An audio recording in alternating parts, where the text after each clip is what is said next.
Hello everyone, శ్రావణ మాసం ప్రసాదాలలో ఈ week మనం అమ్మవారికి ఇష్టమైన బూరెల్ని ఎలా చేయాలో చూద్దాం. ఏ పూజలోనైనా మనం మెయిన్గా చేసే ప్రసాదం ఏదైనా ఉంది అంటే అది బూరెలు అని చెప్పచ్చు. సో రెసిపీలోకి వెళ్ళిపోదాం. ముందుగా మనం 4 hours పాటు సోక్ చేసి పెట్టుకున్న బియ్యాన్ని అలానే పప్పుని గ్రైండర్లో వేసి మెత్తగా గ్రైండ్ చేసుకోవాలి. ఇలా ఫింగర్ పెడితే మన ఫింగర్ చుట్టూరా ఆ పిండి మొత్తం అలా అతుక్కునేలా ఆ కన్సిస్టెన్సీలో మనం గ్రైండ్ చేసుకోవాలి. తర్వాత 2 hours పాటు సోక్ చేసి పెట్టుకున్న శనగపప్పుని ఒక 5 whistles వచ్చేంత వరకు ఉడికించుకుని ఆ వాటర్ అంతా తీసేసి దానిని మొత్తం మెత్తగా ఇలా స్మాష్ చేసుకోవాలి. ఇందులోకి ఇప్పుడు మనం పప్పు ఎంతైతే క్వాంటిటీ తీసుకున్నామో అంతే క్వాంటిటీ బెల్లాన్ని కూడా యాడ్ చేసుకుని వాటర్ ఏం యాడ్ చేయకుండా బెల్లం అంతా కరిగి దగ్గర పడేంత వరకు కలుపుకుంటూ ఉడికించుకోవాలి.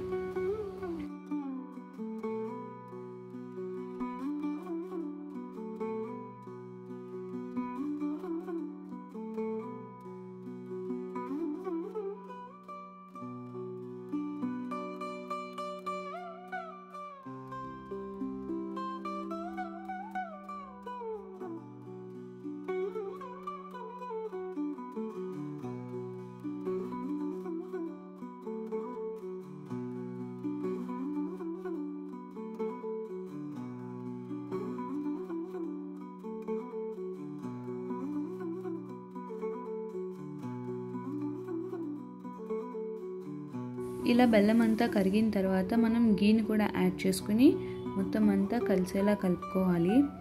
ఇలా బెల్లం అంతా కరిగి పూర్ణం అంతా దగ్గర పడిన తర్వాత ఇందులో మనం యాలకుల పొడి కూడా యాడ్ చేసుకుని గిన్నెకి అతుక్కోకుండా మనకి ఆ పూర్ణం అంతా ఒక పక్కకి వచ్చేంత వరకు తిప్పుకుంటూ కలుపుకుంటే పూర్ణం అనేది రెడీ అవుతుంది. చూసారు కదా ఇక్కడ గిన్నెకి అతుక్కోకుండా ఎలా వస్తుందో. సో ఇలా వచ్చిన తర్వాత మనం దీన్ని స్టవ్ ఆఫ్ చేసి చల్లారనివ్వాలి. చల్లారిన తర్వాత చిన్న చిన్న బాల్స్లా చేసుకుని పక్కన పెట్టుకోవాలి.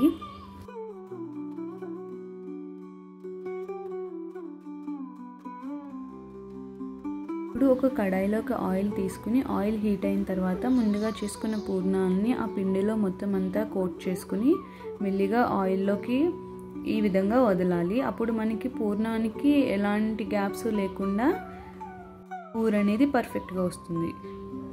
ఈ శ్రావణ మాసంలో ఈ ప్రసాదాన్ని కూడా ఒకసారి ట్రై చేసి చూడండి. అలానే ఛానల్ని సబ్స్క్రైబ్ చేసుకోవడం మాత్రం మర్చిపోకండి. Thanks for watching.